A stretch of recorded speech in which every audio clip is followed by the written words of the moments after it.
Every episode, we interview a community leader or an architect, a planner, a developer, or someone who done a lot of research or represent a vulnerable community to talk about issues we have in our cities and in our communities and find clarity and solutions to these problems. Today, I'm so excited. I have with me Cheryl, Ciecko.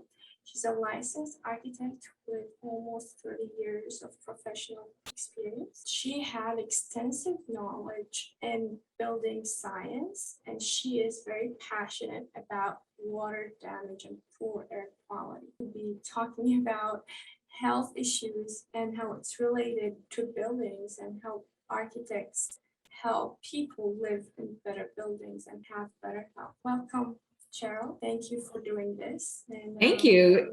Thank you for having me. I'm happy to be here. Healthy buildings is a topic near and dear to my heart, and I do come to it with a personal story. So that's, a lot of the best things that we have happen to us sometimes are things that are unintended or that we didn't, things that can be bad. And then all of a sudden you realize, like they say, when one door opens, another one, or one door closes, another one opens, or a window opens, or my family was affected by some toxins that affected our health, in particular affected the health of one of my children. This was over 17 years ago now, that one of my children got very sick, and I did not have any idea that it was connected to the environment we were in, the building we were in, that I thought was really good. And so it turned out we had mold in our ductwork. I also did not know you could have mold in your ductwork. Of course, it's metal ducts, and how does that work? And so it was a CEU, an architect CEU presentation that I went to that introduced me to that concept, and then realized that it actually might have impact in my own life. Then came home and started researching and thinking, oh my gosh, I think this is something we have to investigate. And little by little, my daughter did recover. It was my daughter. She was 10 at the time. She did recover, and I learned a lot. I hired the wrong people. I made mistakes. Just keep doing that over and over again, where you make a mistake and you got to pick yourself up and say, okay, how do I not make this mistake next time? And how do I do better? And how do I learn more about this? And so that happened a number of times. And then, of course, as time goes on, you keep learning. It became my mission on continuing education to always be studying building science, because I knew it wasn't going to go away. Our problems weren't going to go away. And as luck would have it, or destiny, my husband ended up getting very sick also from environmental causes. And I was actually having health issues. And in retrospect, I would say my whole family. I raised 4 kids. They're grown now, but I raised 4. And in retrospect, I'd say at that time, 17 years ago, that everyone was affected and everybody was different. And in some cases, it was very subtle. Other cases, I definitely didn't put it together. But in looking at it now and what I know now, what I've researched, I would say, I think that was, we had asthma, full-on asthma inhalers at home and in school. We had ADD, one of my children had, I think was connected with migraine headaches. We had rashes and eczema, autoimmune diseases, all different autoimmune diseases, but very serious conditions. And then to realize that it was connected to the building. And then about 5 years ago, I decided I created a presentation on dangerous buildings and actually got selected at a conference, a Construct conference, actually in Austin, Texas. I'm in Chicago, and it was a lot of work to create that presentation. And I remember thinking, if this doesn't work out, I'm done, because it's a kind of a negative topic too, to be talking about things that are wrong with our buildings. And it ended up being really well received, and I had a terrible time slot, but that didn't seem to matter. There were the room was full, and I had good architects and all kinds of building professionals. So Construct is a CSI event, Construction Specifications Institute. A lot of architects, a lot of engineers, a lot of building reps and manufacturers reps of products, And in my mind, I'd kind of decided if this doesn't go well, I'm not going to keep talking about this. And it did go well. It went really well, much more interest than I ever expected. And then along the way, also in helping my husband recover his health, I started helping other people online. I noticed, so my husband had Lyme disease, which is often connected to mold, it turns out. Oh. And so I was researching Lyme disease, seeing all these people talking about mold in their buildings. And then I would see what they were asking, and I go like, oh, I know the answer to that. And so I started helping people and telling, no, that's not true. Who told you that? That's not, oh, my doctor told me that about my building. Like, no, don't ask your doctor about your building. And then I was giving out good information. And little by little, I created a name for myself that people started tagging me in order to help people for free. It was getting overwhelming. And I created a Facebook group. So my Facebook group is Avoiding Water Damage, Mold, and Toxins. That's where I thought I would help people for free. Come in there, and as long as everybody else gets to hear the question, I'll answer, and a lot of people can read it. We've actually just recently broken the 5,000 number. So more than 5,000 people in that group now. People is 10, 20 people a week, if not more. It's actually, we're starting a membership site because it's out of hand. I can't keep up with 5,000 people, and I don't get paid to do that. And so we're going to do a membership site where we're going to try to go back to small groups, at least a smaller group, where it's paid, and it will be paid so that I can pay the people that my team that helped me do this. We have a website, I have blog posts, I do recorded education, because even my consulting has gotten overwhelming. I do individual consulting around the world using this Zoom. And so in order to help more people and share more information, I create online courses, and I've recorded webinars, and so that people can listen to me talk about these topics in a way that's very affordable. Congratulations. That's amazing. I've only seen your YouTube videos. So if you go to my website, which is avoidingmold.com, under the education tab, you can see the education that I offer. And I will say, I used to do education for our peers. You're an architect and I'm an architect. For about 5 years, I worked for the wood industry, a program called Woodworks. And it's a nonprofit association representing the wood industry to promote structural wood use in non-residential buildings, so commercial buildings. In that process, I was doing educational programs for architects, engineers, and code officials. It just kind of happened that they needed someone to focus on moisture and sustainability. And so, okay, well, I've been studying moisture for a long time, so I could do that. So I took on the moisture, sustainability, a little bit of fire, and durability as my topics. And that's where I started doing education, and then was able to keep doing education. So I'm a perpetual student. I just share what I learn that I think other people will find interesting, and definitely what our peers, architects. So I'm an architect. If I think it's interesting, I'm going to talk about it. And then I have a feeling that other architects will think it's interesting as well. So that's kind of how the education piece. It's so many times in our lives, we don't go looking for something, but things happen to us or we end up in jobs where in the end, and as I look back and at my career, and I've been licensed for actually over 30 years now, I look back at my career and I think it all led to this, for better or for worse, kind of led to this. And so you keep going where you're led. And I listen to where I'm being drawn. I'm actually a consultant. I had to create another business to be able to work outside of the state that I'm licensed in. But my mission is to keep growing this awareness. And it's funny when I do presentations to architects and I get the Q&A at the end, so many times it's they're asking me about their own house. We're talking about general topics. And it's like, hey, if I have this smell in my entry hall, should I be worried? I'm going to ask you about my house today. There you go. But it's how we learn. It is how we learn. And I truly talk about things that I had to learn that weren't necessarily obvious to me. And so I realized that other people probably need to know this too, because I didn't know you could have mold in your ductwork. Mm-hmm. Yeah. I had no idea that was a thing. And then went home and took the cover off the ductwork in this house that we had bought, 1950s. And it was horrible. It was so dirty. And I did not even think to look at that. And that could be impacting my child everywhere she went. She wasn't just sick in our house. She didn't just walk in the door and then all of a sudden her eyes were running or she's having a headache. No, she was sick everywhere she went.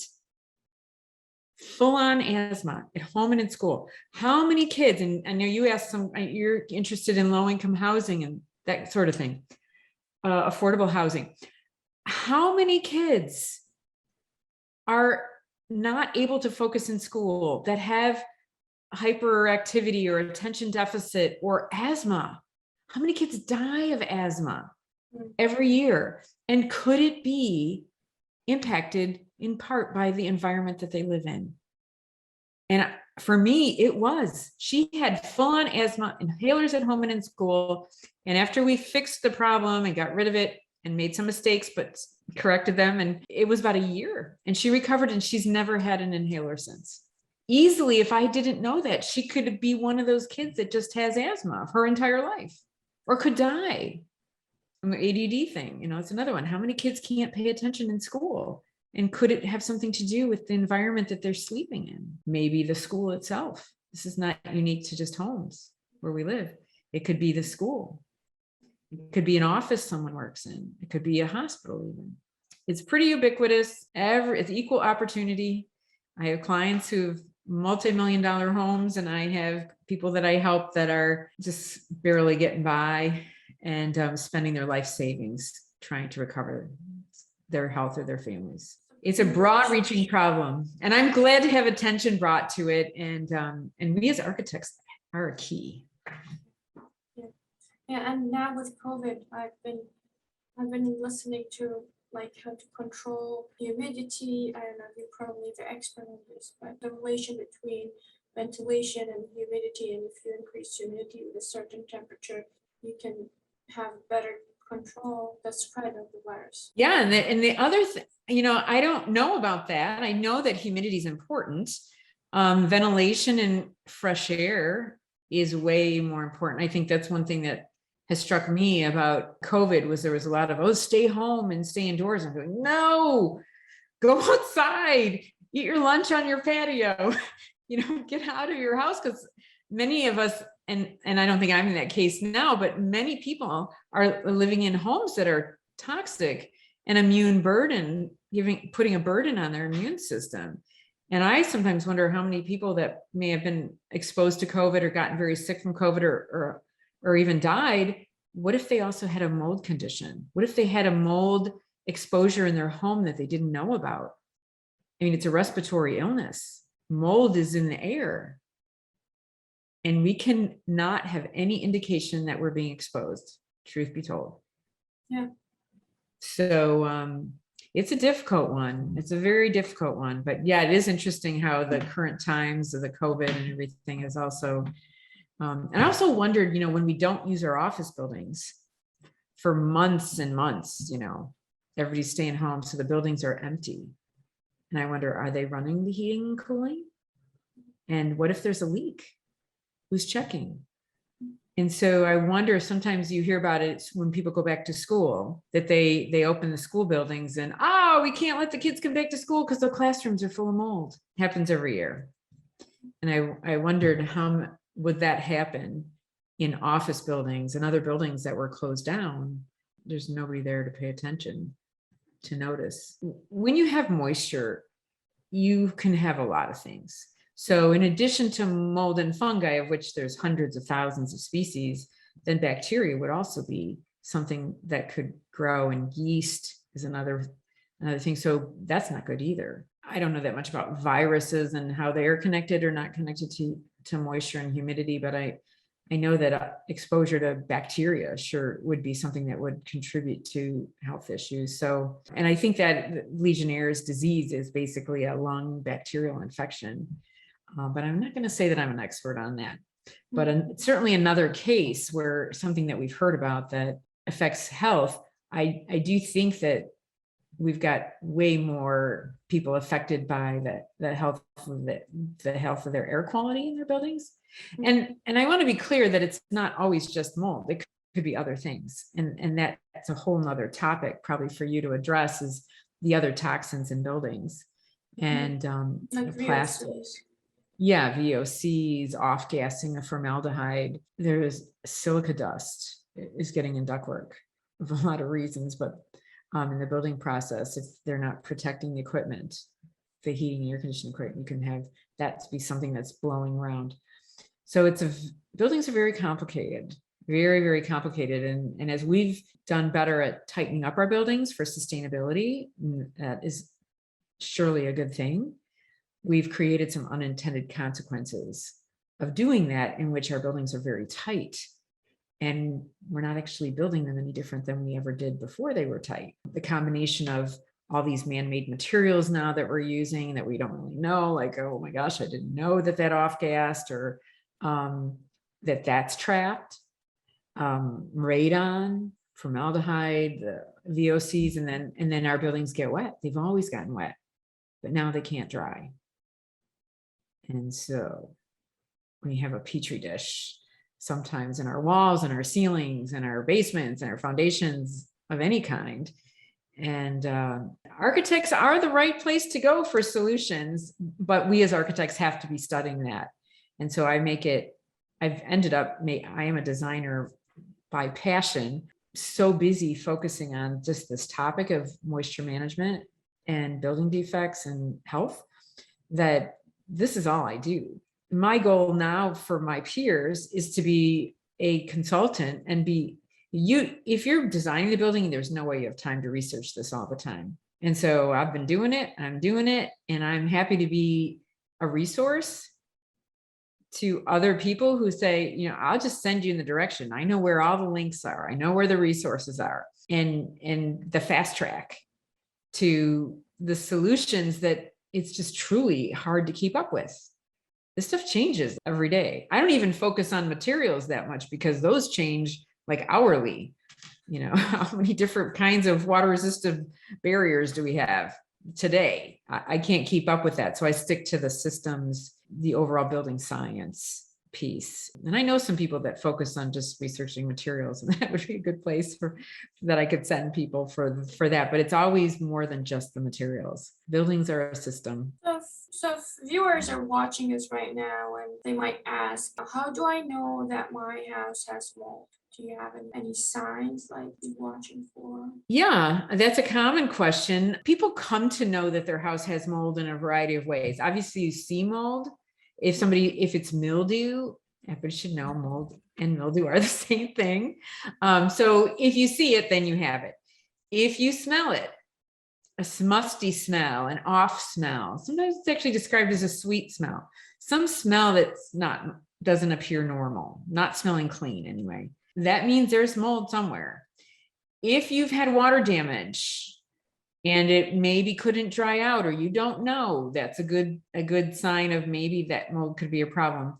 The other way people come to it is they end up doing blood testing. So they have health issues and they're trying to figure out what their health issues are. And that's truly how I discovered that I had some health issues, and that was contributed to by things in my environment, not just water damage. But people do blood tests, and there are blood tests that people can do that are indicative of a possible toxin exposure and even a mold exposure. So that's often a good way to start, and then come back and say, okay, I know I'm being exposed somewhere. Is it my home, my school, my office?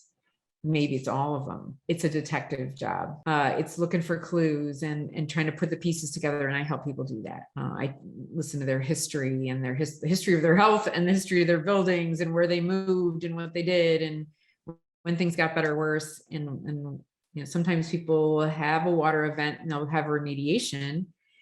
And then 5 years later, they're getting sick again, or they're just starting to get sick. And that's because their remediation was probably done incorrectly, or wasn't allowed to dry. And then, so a few years later, now there's mold growing where there was once water used to clean. Complicated stuff. But measuring humidity would be the other tip that I would say for people is look at the symptoms. There's a lot of symptoms and they're very varied. Not everybody will have, most people won't have all of them. And if there's some synergy with any of these things, if there's any clues that it may be, Lyme disease is constantly showing up as being connected. So people who are having difficulty recovering from Lyme disease, it's often because there's another immune system burden that's not allowing them to recover. And that was our path. And then realizing, and a lot of people, when they realize that the mold is an issue, to get rid of the mold and get their air quality good, then their Lyme goes away. That's the one where I wonder if people with COVID, could they have this burden on their immune system when at a time when we really want our immune systems to be strong? If a building is water damaged, who is it to blame? The designer, the engineer, the contractor, all of them? And where should people go? Other than, I know you, but the Well- first, the first, let's say, in a different city, and when they cannot, what should they do? I can't help everyone. So I'm trying to educate people. So I do consulting, and all over, but I do that virtually and remotely. But who's to blame? I try not to point fingers, because it's not really helpful in the end. It's kind of like, okay, it's there. Why? I mean, it's good to understand why. And I focus on that a lot for me in my research, because if you understand why, you can stop some things. And there are some very easy things that we as architects can do in terms of noticing in a design and ensuring that designs are done a certain way that would be helpful. And I talk about those things a lot. Sometimes I'm educating clients who then can tell their builders and their architects that, hey, I want to make sure this is done right, because Cheryl told me. and as architects, we should be following code. We are always trying to follow code, but the codes change. So being up on the code changes, and then really taking the time to understand the ones that impact water and making sure they get done. Because sometimes we might overlook something and then no one else is ever going to catch it. And is that the building department's fault? Well, not really. Yeah. But can we know everything? So we're all human beings. So everyone working on a building is human and has the potential to make a mistake. And so I try to keep that in mind. And so I try to be very collaborative in helping people figure out what the problem is. It can be maintenance. So it could be built great, and then over time, it doesn't get maintained well. Or there's things that happen with our buildings that change over time. So it's kind of like our bodies. We're born as a baby in great health. And then, whoa, what happened?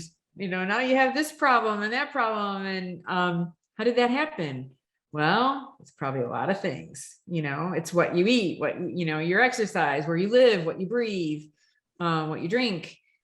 And the same thing is feel. And your DNA. Are you going to be more susceptible to something because of your relatives were susceptible to that thing? And their buildings are the same way. There's certain things you do to a building that's going to make it, in a design, that's going to make it more susceptible to water damage than others. It may look great no matter what you do, or it may be something that looks really good, like a complicated roof line. Oh, that looks so cool. Oh my gosh, talk about a nightmare to try to moisture manage that. So maintenance, it is design, it is construction. If we design it well and the contractor doesn't build it the way we describe to build it, I mean, that happens all the time, or you go out to the job site and say, this is not the flashing tape I specified. Oh, well, we have this one in our truck. Well, do you know that you can't use that one in this temperature? And I need the one that I specified. And so it's a lot of moving parts. And then in the end, it comes back to, well, did somebody ever clean the gutters? That's got nothing to do with us. If we got them there and we got the gutters draining, but then the grass cutter drove over the gutter, the downspout or the gutter outlet that's in the ground, and blocked it. And now it's all backing up in a torrential rain that nobody looks at it when it's raining. And it goes on for years, which is the kind of thing that I end up discovering. But so there isn't one answer. Is we all have to work together, and including homeowners and building owners, of being aware. Unfortunately, we don't come with a user manual for here's how you use your building. We should. And that's something that can be improved. Not one thing. I mean, running a humidifier can cause a lot of problems. Oh, but my sinuses are dry and it's so dry. And, there's a balance with all this stuff. And I always say the devil's in the details. Some things that seem right are right sometimes. And then every climate is a little different. relocation, what you do in Florida and what you do in Seattle and what you do in Minnesota, maybe not the same thing. Thank you. That's an amazing answer. Thank you, Cheryl. You just mentioned to me that architects come to you and ask you about their houses. I'm going to ask you about my apartment. I live in an apartment building, and it's relatively new. And all the time I hear some water dripping noise in the ceiling. And when I asked the maintenance guy about what's going on, where's this water coming from? They said these are the air conditioning pipes, and it's water condensation. So wouldn't that cause water damage, or could it cause mold or anything? Yes, absolutely. Yes. 100%, and sometimes really bad. Mm-hmm. So it's definitely something that needs to be investigated, I think. And if sometimes you hear dripping and it's actually like in a pipe or something, and maybe that's not going to be as big a deal. But condensation, I have a mini course that's Moisture Basics, and I have a module just on condensation in there. So what people have to understand is that our buildings get wet in many different ways. Right. And water has many different forms. We always think about the flood and the rain and the roof leak, and that's the obvious one. Pipe burst, obvious one. What about the other ways? So condensation is one of the biggest, and that has to do with, we've sat at a picnic table with your glass of ice water and end up with a puddle on the table. Did the glass leak? No, the glass didn't leak, but there's an awful lot of water on the table. So that warm, humid air is hitting a cold surface and creating bulk water, lots of bulk water. So yes, we can have major water damage just from condensation. And HVAC systems, especially in pipes that are cold, we should be insulating pipes. So in a building, they should be insulated. They should not be having a cold pipe able to meet hot, humid air. So air sealing would be another thing. But it does happen. And so when it does happen, ignoring it and saying, oh, well, we don't know, it just kind of kicks the can down the road, is kind of the saying of, by the time that somebody actually has an issue, it's when the ceiling has got a big stain or somebody is sick, there's something actually to see. And that's always the tip of the iceberg. And just like you see the tip of the iceberg, but the whole, that they're going to sink a ship because under the water is really huge. Well, when we see something on a ceiling tile or a bubbling on drywall or something, the other side could be so much worse. And we want to be really careful with that, but we also don't want to ignore it. And it's human nature to just say, I'll get to that. Yeah. So for your situation, I think, well, since you're an architect, you could even talk to the builder and to say, I'm just really curious about this because I'm an architect and I want to always do a better job in the buildings that I work on. Usually, sometimes drawings they'll share them with you, or they're a matter of public record at the building department, where you could go and just like, where's my apartment? Okay. So where's the mechanical drawings? Kind of look and just kind of see like, what in the world did they do? And what is up there? And we can uniquely understand those drawings. Your average person, I would say, I wouldn't recommend doing that. Yeah. I would be trying to understand, like, how is it built and what could that be? The detective, you put on your detective hat. Yeah. And then when does it happen? And what are the conditions outside when it happens? Is it on a really hot, humid day? Just trying to be aware to see if, one, you could reproduce it. And two, if you could figure out if there's a way to access whatever this area is, to investigate or to test humidity. Drywall, you can test moisture content in drywall, and in certain kind of meters it would show up as being higher even though it looks fine. Some other things in drywall would be dust, like sparkles, or very like almost powdery look, flaking. Times I'm getting people asking me questions about, is this mold? Is this something I should be worried about? And any anomaly, I would say that something, it's kind of going back to kindergarten. Does this look like that? So you're looking around, and if something doesn't look like everything else, if under the window in this brick building on the outside doesn't look the same here as it does at every other window, why? And I wonder if that could be a problem. And many times it is, and that's the building telling you that there's a problem, but do we listen? And do we pay attention? And then getting the people who have the authority to look or make decisions or review things, getting them to pay attention. And it's in their best interest, truthfully, facility managers to know ASAP and stop the train before it gets to the track that's, going to fly. It's going to fly off into the cliff.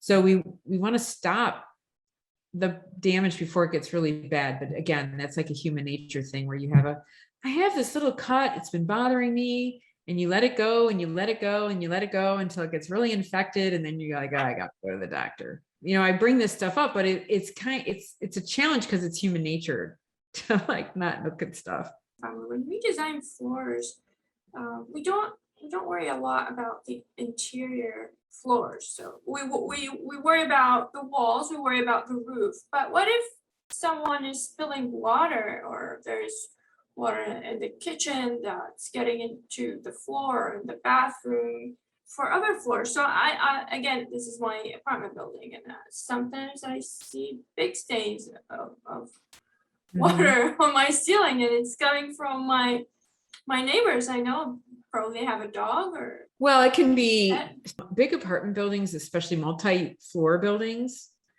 are really difficult because think about it. When water hits a building in any way, and it could be plumbing. So people always ask me, where can I go that's the safest place to live? And I'm like, well, there are some climates that are easier and more difficult to build in, but let's go somewhere where there's no plumbing. It's like, good luck with that. We're always going to have plumbing. And so with plumbing can be leaks. With a toilet can be an overflowed toilet. With a tub can be, it overflows. We can have condensation on the pipes. And the thing about a multi-story building is that gravity is pulling water down. And we don't actually know like where it came from. And it can get very, very difficult and complicated to figure out if you are on the 6th floor and there's 20 floors above you and there's a stain on your ceiling, where did it come from? Did it come from your neighbor right above you? Obviously, that would be the first place to check. But what if it came from an apartment 6 floors above and then traveled down, on conduit or ducts or framing members or through chases and then goes across and then ends up in your spot? It happens frequently. And so that's where multi-unit buildings, multi-story buildings are really difficult because it's like finding a needle in a haystack to figure out where the origin is. And it tends to be, so when you get to the bottom, I always tell people that are concerned about their air quality, you go to the top floor, get an apartment on the top floor, because at least it's only the roof. And then I avoid the bottom floor because of everybody from the top floor leaking down onto you, but also then you have the reverse of any wicking of the water up, because water will actually rising damp is a thing. Yeah, so it definitely, even though you might think that there's no water coming in because you're focused on the exterior wall, it can definitely come from the exterior wall and travel. And so I had a project once I did a consult for an insurance company, and they had hired 3 roofers. And they couldn't figure out where the water was coming from because in this $1 million house, when it rained, water came out of a light fixture in the basement and nobody could figure it out. And I ended up talking to one of the restoration companies, somebody at a restoration company that was working on it. And they told me they had 3 roofers and nobody could figure it out. And it's like, pick me, let me try. Cause that's my, that's my gig is, okay, let's figure out the mystery here. And putting together, because as architects, we know how buildings are built. So we have this kind of X-ray vision that other people don't have, where we can at least imagine it could be this or it could be that. We know there's a chase. We know there might be a plumbing chase. We know how a balcony might be connected. And so in this case, it had nothing to do with the roof. It was actually the gutters were clogged. That was my first sign. And there was some sign that they were not level. They weren't sloped properly. So they were overflowing. They're overflowing onto a balcony.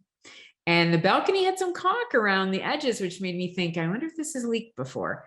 And so water was coming from the gutter which weren't functioned, overflowing in droves onto a balcony that was then had an access way for water to go in the framing of the balcony where there was a laundry room. And what would a laundry room have? It would have some sort of plumbing chase. And the plumbing chase was right there. And then the light fixture that the water came out of, and this came out in buckets.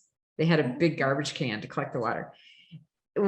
So it must have run across conduit or something else. And the easiest place for it to come out was at this recessed light fixture. And I think only an architect could have figured it out. Yeah, definitely not the roofer.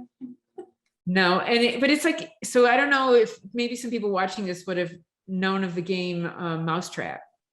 So it was a game where, the ball goes here and then, and so that's a lot of what can happen. So in terms of your question about water getting in other places, water can get anywhere. And so we have to stop thinking that it's only right where we see the wetness to check. It's also like, okay, putting our thinking caps on and saying, where else could this have come from? This is a question for architects. If you want to give like simple, easiest outline to things to watch for when designing for moisture control. I think there's a lot of emphasis on, walls, but other things for us to watch to make sure that we're building healthy buildings. So in terms of houses, but really any building, I would say the top things to look out for are the things that you might expect. The roof, where materials come together. So where horizontal and vertical surfaces come together or different materials come together. And the other one is the foundation. And more than just the foundation, but how the foundation meets the ground. With the roof, a simple roof is going to be easier. May not be what we want to have, how it looks, or may not be what the client wants the building to function inside, but we want to always kind of go back and forth and when we have our floor plan and go back to the roof and see, okay, wait, this is really complicated. How can I modify my floor to have a less complicated roof? Big overhangs. I like modern a lot. So I'm always trying to figure out how can I do modern with an overhang? And you can. Of course, yeah. But an overhang is like an umbrella over your building. Not only is it going to protect whatever went wrong in the wall from bulk water. So if somebody didn't do the window flashing right, if you got a big overhang, it's a lot less likely that wall is going to be affected by whatever somebody else might have done wrong. And it protects the grounds too. Now, do our clients want to do that? I mean, it's more expensive. You paid for roof over air, but I would look at it as an insurance policy that, and there's things with sun for sustainability. There's a lot of good reasons to have an overhang. So that would be the other thing. And then the other one thing, well, there's two things actually, I would say is when we ventilate and we have exhaust fans, which we always do, make sure where they're exhausting. And don't just say exhaust through the roof blank. Exhaust location coordinated with roofer or something. Inevitably, they're getting exhausted out of places they shouldn't be. And we need to design that. And so exhaust fans are often getting exhausted out of soffit vents. So the roof overhang, underside of a soffit vent. Well, what do soffit vents do? What do we do with a soffit vent? It's an air intake. That's how we're venting the roof. So you're going to try to blow warm, moist air down with gravity, but against what it wants to do. It wants to rise out of a vent that's meant to bring air in, or right next to a vent that needs to bring air in. And so we end up short circuiting and ending up drawing the exhaust air into our buildings. So that's another one. The third one would be site drainage of how the foundation meets the site, no matter what kind of foundation. And the rule of thumb, just easy answer here is down 6 inches and 10 feet away is a 5% slope, and it's not happening. It's just not happening. And even if it did happen, know that that ground, if you designed it that way, that somebody's going to come along and put a bush or a landscaping, or they're going to put the topsoil in. And that also, because to build a foundation in any climate, you have to dig a hole. It's in the ground, right? So we take dirt out and then we build our foundation, we have our forms, and then we put dirt back. It's backfill. And the backfill is going to settle. Sometimes over 15, 20 years. And so depending on how big how much dirt was removed, that even if it was a slope away from the foundation per code on the day that building was built, in 5 years, if it's only the minimum, it may not be there anymore. It may have settled, and now we end up with reverse drainage towards our foundations. And that water is going to wick into the foundation. I don't care how much waterproofing you do, but somehow, some way, it's going to wick into the foundation and end up trying to dry to the inside and raising humidity, and it goes on and on. So those are my 3 tips: roof overhang, exhaust vent locations, and site drainage right next to the foundation, which truthfully is the architect's responsibility. You can't put that off on, and there are codes around that are getting overlooked. And we can't put that off on the site engineer. We're supposed to be telling the site engineer what we want. And then they will do it and make it work with the rest of the site. But too often I see that we're not actually telling them what we want. And we don't really understand it. We learn in school how to do contours and all that. But most of us, and I was included in this, don't do it regularly and you kind of forget about it. And it's really, really important. Really important. That's a great answer. I'm glad I asked. Would you believe that, you may not realize this, but in the 90s, our code said to exhaust fans into the attic. Wow. That was legal. So there's things like that too, where somebody is really good and they've been, a builder for 30 years and they've always exhausted their exhaust fans into the attic because they didn't know that the codes have actually figured it out, and they go, I don't let you do that anymore. But nobody's checking again. Their heart is in the right place and they're well educated. They do a good job. They just didn't know.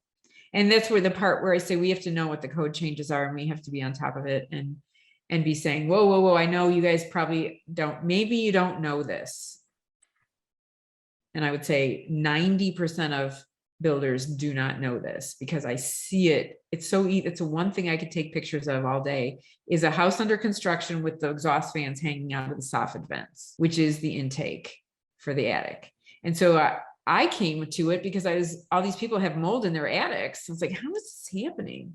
What is going on?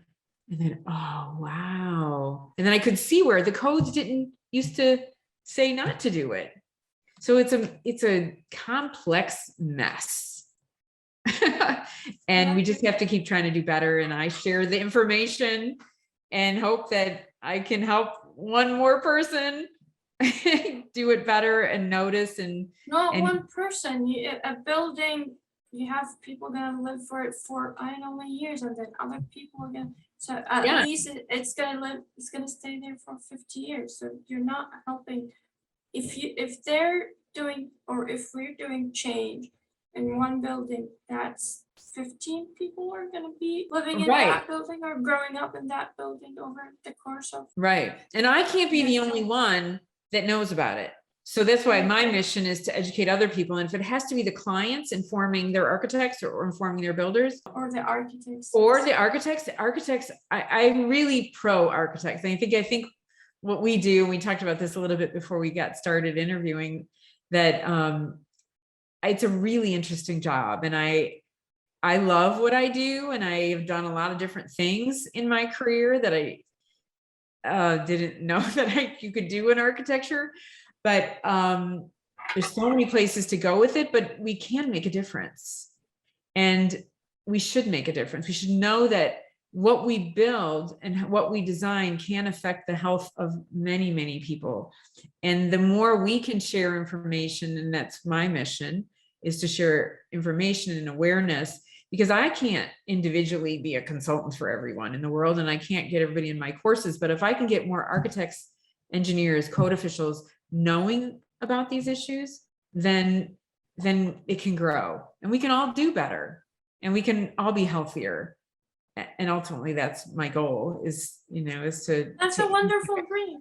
That's really, and this is the right time. This is the right time to raise these concerns, because if for the past, I don't know, 50 years, a lot of people having health issues. I myself, I have health issues and no one can figure them out. The doctors Yeah. And so is it, there's something in the environment. Now that may not be the only thing. And people say like, oh, there's mold everywhere. Yes, there is mold everywhere, but it shouldn't be in our buildings. And we shouldn't be breathing it day after day. I want to be clear that my daughter who was sick from the mold in the ductwork did not get sick the day we moved in. We were there about 6 months before it really came to a head, and she's having migraine headaches in addition to rashes and all this other stuff. And then you were going to get CAT scans on a 10-year-old. And she was really couldn't even function.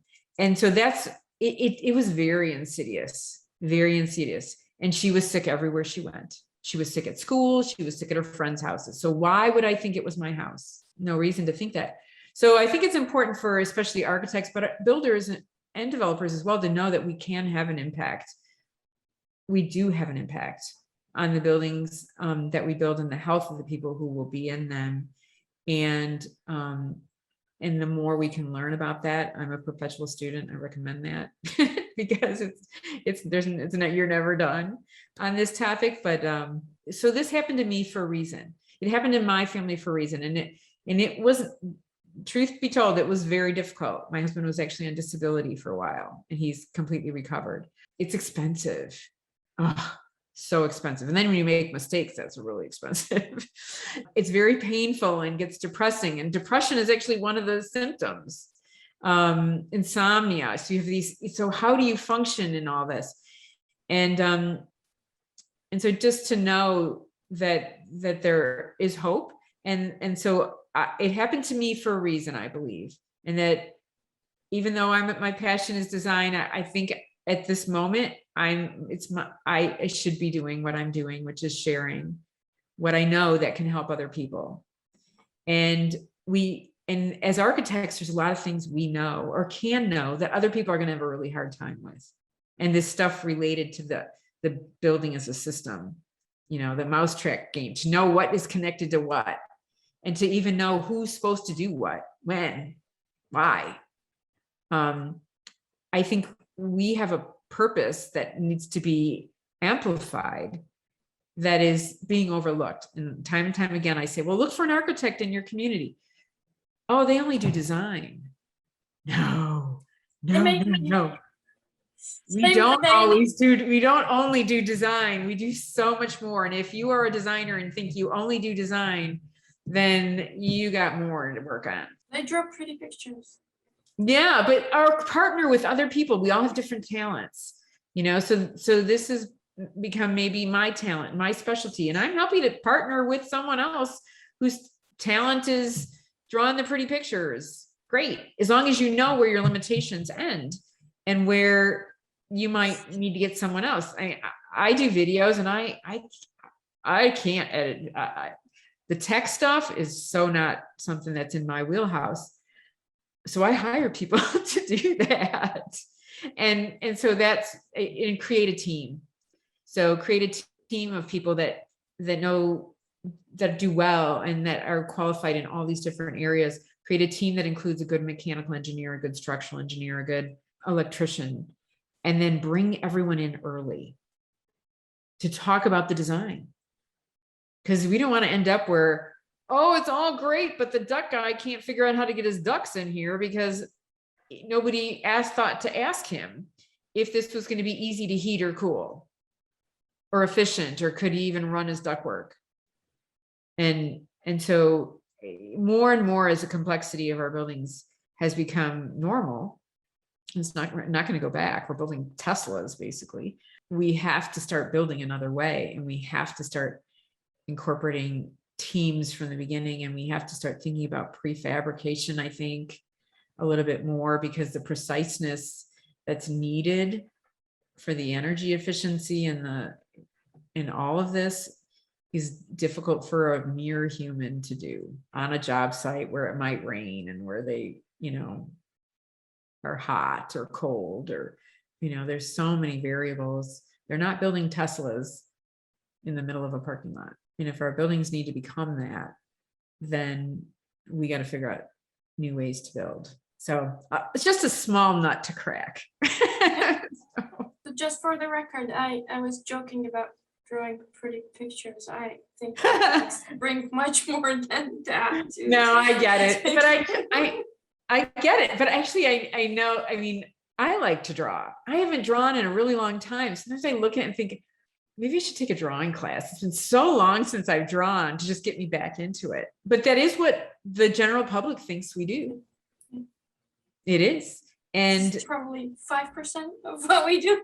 really. And so, I think I don't know, somehow we have to start promoting ourselves and what we do. The other thing I thought I've run across that's interesting related to architects being involved is when I looked at insurance companies and like, who would need what I do? I'm trying to figure out like, who will pay for this?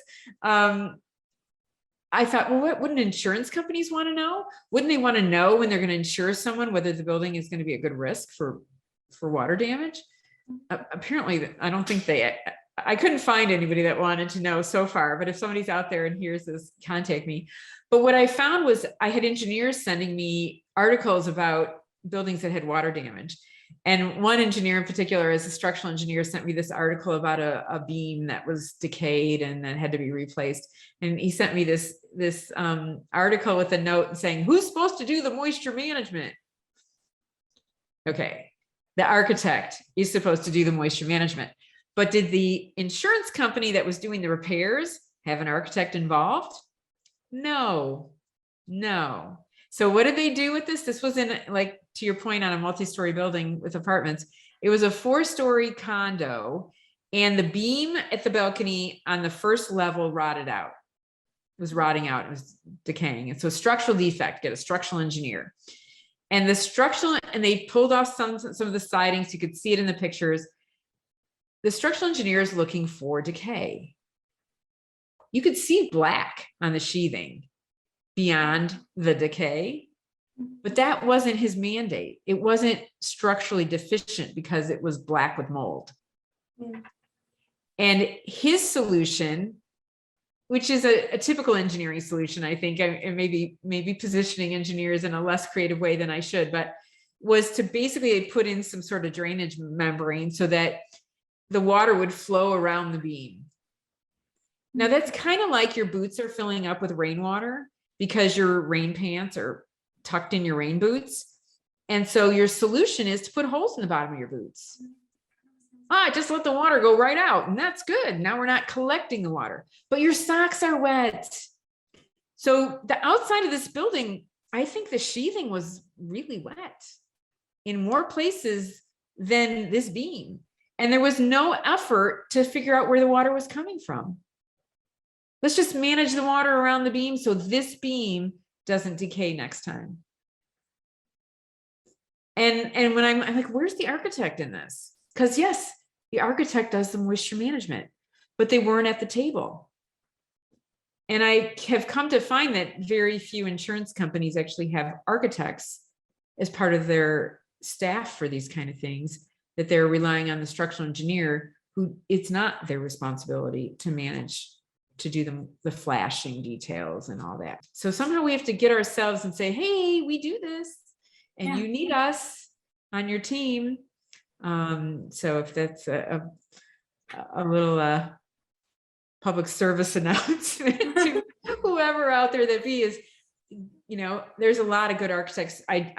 You call what I do forensic architecture, but there are a lot of architects that are focused on moisture management and moisture details these days because it's critical.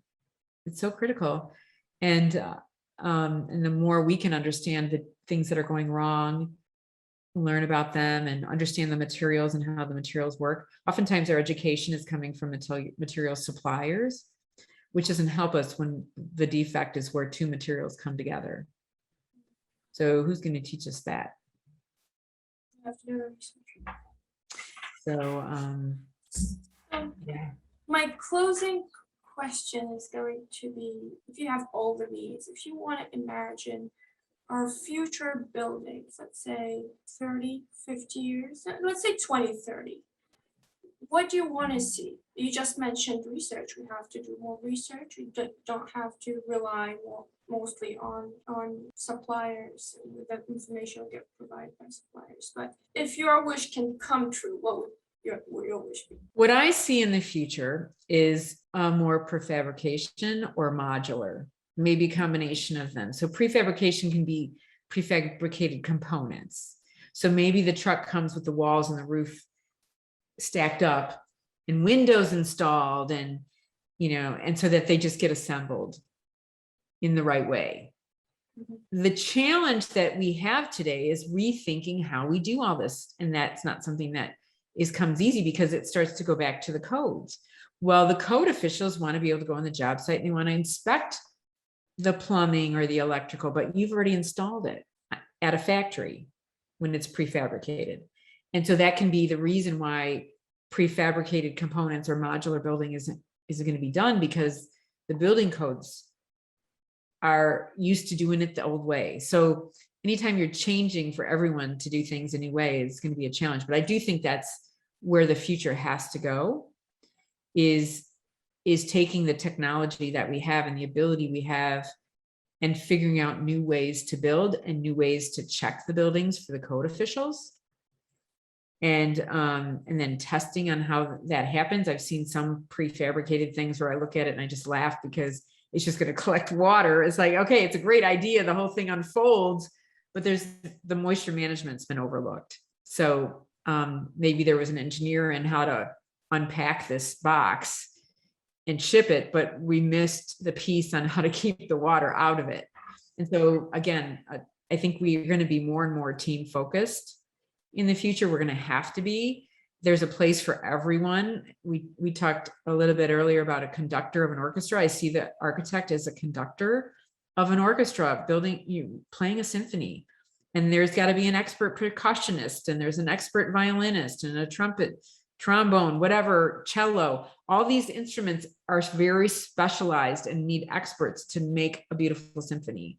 But someone's helping to organize it all and seeing the big picture. And I do see that as our role as architects, is to be the one, while we may have the big hat for design, we are also the ones with the big hat over bringing it all together. And we don't have to be the experts on all those things, but we do have to know that, hey, mechanical engineer, it's time for you to come in, and electrician, and, you know, and help with the whole project, so that stuff is being coordinated from the beginning. If it's prefabricated, it's not like, oh, figured out on site. Contractor to, you know, what is the notes on the drawings, to verify in field, flash as necessary. You know, we can't do that anymore.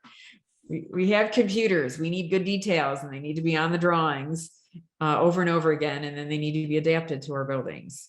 So even that, Just need to get paid for that. right? Oh, that's another thing. No, that's a really good point. And I'm telling people, oh, it's the architect's fault. Well, did the client pay the architect for really detailed drawings? No, he's just going to have his builder do it. He doesn't want the detailed drawings 9 times out of 10, because the builder builds these all the time. He doesn't need the detailed drawings. Yeah. And so, yeah, so to understand that there's an importance in what we do, and that we do need to get paid for that, the work that we do, which will make everyone's life easier, and then people how much healthier in the end. In the end, architects are going to have a really important role, even more than they have now. And we just have to advocate for ourselves. We do. Well, oftentimes I get calls from builders who say, I don't want detailed drawings, and I want full authority over design, and I'm rejecting all that. Yeah, and so I'm really cautious to throw architects under the bus when I see that, you know, the drawings are weak, because usually they didn't get paid to do any more than what they did. And so how can I fault the architect for that? I mean, I don't like working for free either.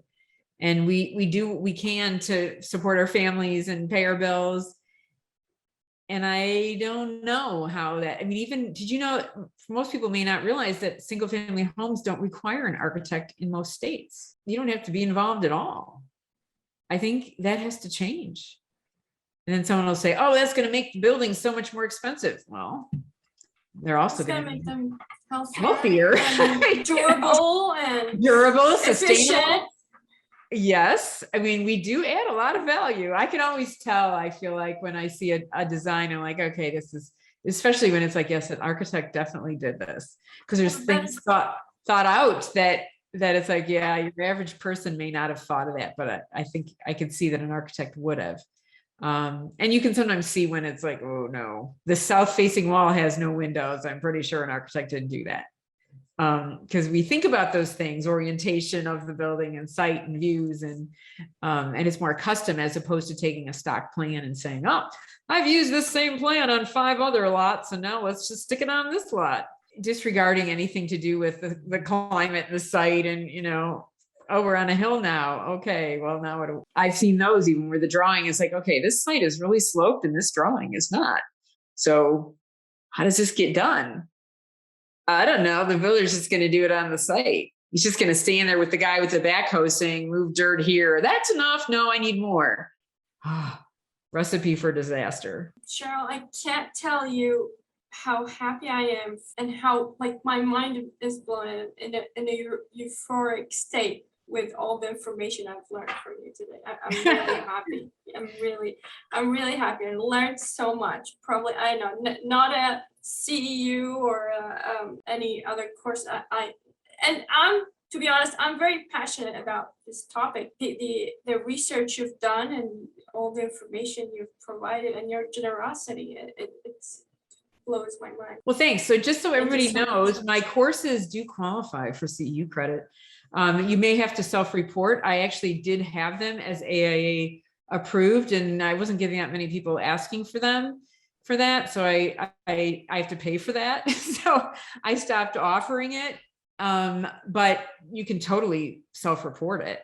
And I do presentations. I can do them remotely. I have a lot of webinars that I can offer, and I would just I love to do it for professional audiences, because one, I really have to bring my game in that situation, because I know people that are watching are super smart about the topics that I'm talking about already. But that's a challenge that I like, and keeps me on my feet and on my toes, and gives me, sometimes I get a question like, whoa, I don't know. And that gives me something to look up for next time, or to research for next time. But so I do speaking events. I do speak at conferences, and when I'm asked, and the courses can be used for CEU presentation for credit. So don't think that because I'm doing it for homeowners that they aren't robust. They are. I think my homeowners are more feeling like, whoa, this was a lot. But so I do have that I offer for professionals, and I'd love to do more. I do want to applaud you for what you're doing and bringing people together and talking about new ways to build and cities in the future. And we are dreamers as architects, and I love. I mean, I would never have thought that would do what I'm doing. I certainly didn't plan on it. Was blessed and realized I better help other people that are less blessed than me. But even the vision that you have to be thinking about how to help people, and I think that's something that we naturally are doing as architects, and we're creating place. And we want people to love the places that we create, and we want them to last forever. And that's good. And we don't want to lose that in this struggle to like figure out flashing details. So I applaud you starting a conversation and sharing information and just jumping in there to do stuff that isn't always the easiest thing to do. When anything we do first time isn't easy. So I really love what you're doing, and thanks for reaching out. I'm always happy to talk about these kind of topics and help you in any way that I can in your mission. Thank you so much. Yeah, I can see us meeting again in the future. Thank you so much. Thank you, Cheryl.